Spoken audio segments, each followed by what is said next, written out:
Good morning Ishka. Bad morning bro. ఎందుకేంటి? రుద్రబాబు గారు హాల్లో కూర్చొని కాఫీ ఆర్డర్ ఇచ్చాడు. రుద్ర కాఫీ ఆర్డర్ చేస్తే బ్యాడ్ మార్నింగా? మర్చిపోయావా బ్రో? లాస్ట్ టైం ఇలానే కూల్గా కాఫీ ఆర్డర్ ఇచ్చి పెద్ద ఇష్యూ చేసి ఎవరి బిజినెస్కి వాళ్ళని బాధ్యతగా పంపాడు.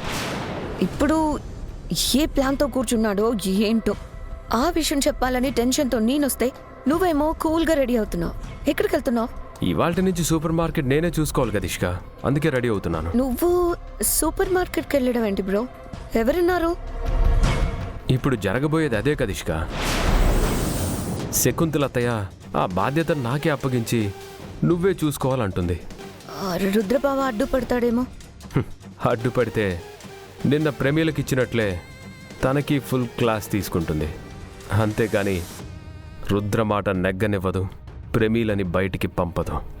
ఏమో బ్రో, నీకున్నంత కాన్ఫిడెన్స్ నాకు లేదు. కమానిష్క, మనిషికి పాజిటివ్ థింకింగ్ చాలా అవసరం. మనం ఎంత పాజిటివ్గా ఆలోచిస్తే రిజల్ట్స్ అంత పాజిటివ్గా ఉంటాయి. Got it? పద వెళ్దాం. గుడ్ మార్నింగ్ పెదనాన్న. Very good morning. ఏంటి హాల్ అంతా కలకళ్ళ ఆడిపోతుంది? గంగా, పెదనాన్న కూడా కాఫీ తీసుకురా. ఏం లేదు పెదనాన్న, మీరు మార్నింగ్ లేచి వర్కౌట్ చేయమన్నారు కదా, అందరూ ఆ పనిలో ఉన్నట్టున్నారు. రాఘవా, సూర్య, రెడీ అవ్వండి, ఆఫీస్కి టైం అవుతుంది కదా. ఇక్కడ సీన్ ఇంట్రెస్టింగ్ గా ఉండబోతుందని వెయిట్ చేస్తున్నా పెదనాన్న. ఏంటది? అది అన్నయ్య ఇంత ఫ్రీగా దొరకడు కదా పెదనాన్న, కాసేపు టైం స్పెండ్ చేద్దామని. పెద్దరు కాఫీ తీసుకోండి.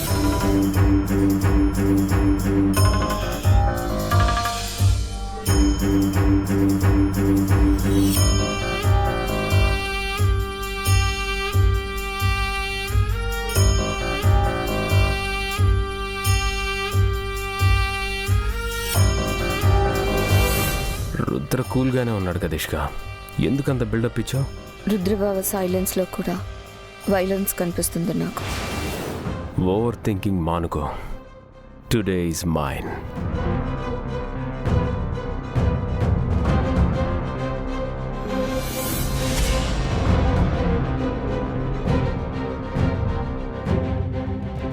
సిలే ఇలన్ గ్యాంగ్ వచ్చేస్తుందా? మా నీరు 7% ఏటోనని నాకు బాగా గాబరకుందా. గుడ్ మార్నింగ్ మావయ్య గారు. గుడ్ మార్నింగ్ వీరు. ఉదయాన్నే ఎక్కడికి బయలుదేరావు? ఓన్గా బిజినెస్ స్టార్ట్ చేయాలనే ట్రయల్స్లో ఉన్నాను కదా మావయ్య గారు. సో కొంతమంది పార్ట్నర్స్ని కలవడానికి వెళ్తున్నాను. గుడ్. ఏంటి గుడ్డు?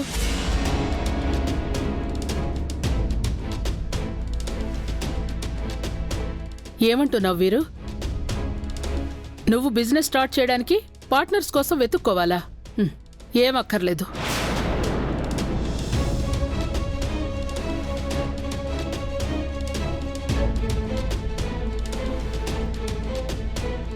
ఏమండి, సూపర్ మార్కెట్ మేనేజర్కి కాల్ చేసి ఇవాల్టి నుంచి ఆ బాధ్యతలన్నీ వీరుయే చూసుకుంటాడని చెప్పండి.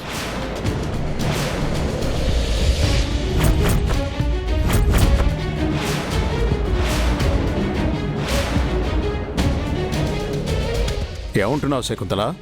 సూపర్ మార్కెట్ ప్రేమలో చూసుకుంటుంది కదా. చూడండి, ప్రమీళ ఇక మీదట బయటికి వెళ్ళకూడదు అని నేను రాత్రే తేల్చి చెప్పేశాను.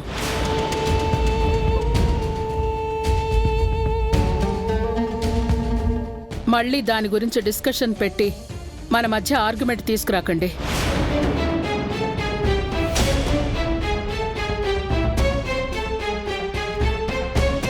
వీరు, ఇవాల్టి నుంచి సూపర్ మార్కెట్ బాధ్యతలన్నీ నీవే.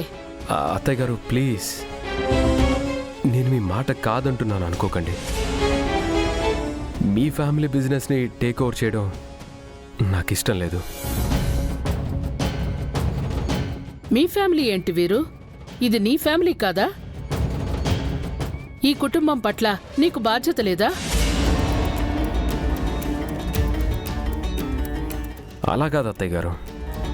రుద్ర, సూర్య, వంశీ, చిన్నమావయ్య గారు ఇంతమంది ఉండగా నేనెందుకు?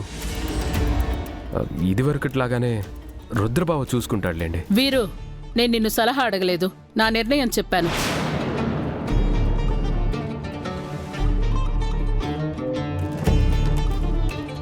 నువ్వు నా మాటకు విలువిస్తానంటే నా నిర్ణయాన్ని అంగీకరించి సూపర్ మార్కెట్కి వెళ్ళు.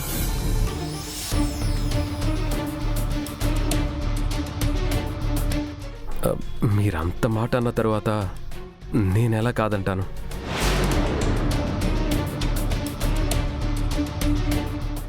సరే, మీ ఇష్టం.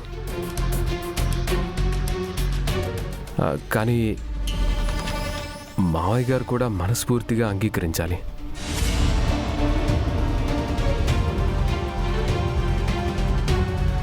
సిలే బావిటే నోటి మాట రాకుండా అలా గమ్ముని కూకున్నాడా? అమ్మగారి మాటని కాదనకుండా సైలెంట్గా కూర్చున్నారేమో. అలాగైతే రేపు నుంచి ఆడు మీసాలు తిప్పేస్తాడు కదేంటి? ఏమో అన్నయ్య. వదినా, ఒకసారి ప్రమేళతో కూడా చెప్పడం మంచిదేమో. Yes sister, she feels bad. ఎందుకు బ్యాడ్గా ఫీల్ అవుతుంది? తన నెత్తి మీద భారం దిగిపోయినందుకు రిలీఫ్గా ఫీల్ అవుతుంది.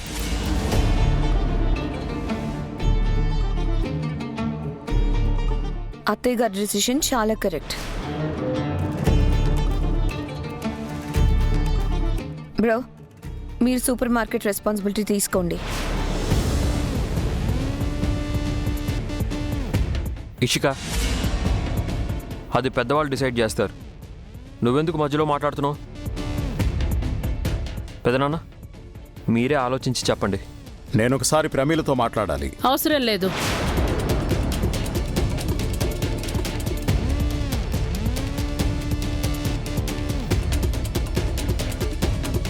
ప్రతిసారిలాగా ఈసారి మీ మాట సాగదు. నిన్న జరిగిన పొరపాటు మళ్ళీ జరగకూడదంటే ప్రమీళ బయటికి వెళ్ళకూడదు, అంతే. వీరు, నువ్వు బయలుదేరు. నా బాధ్యత నిర్వర్తించడంలో నేను గెలవాలని దీవించండి.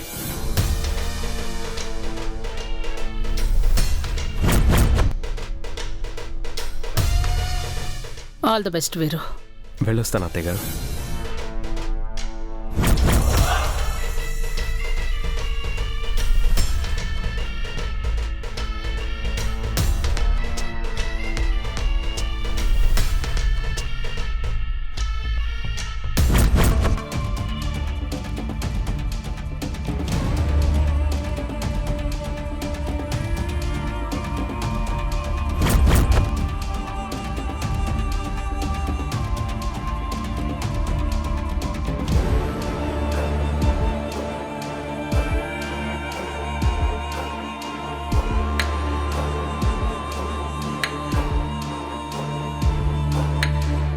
ఆగండి.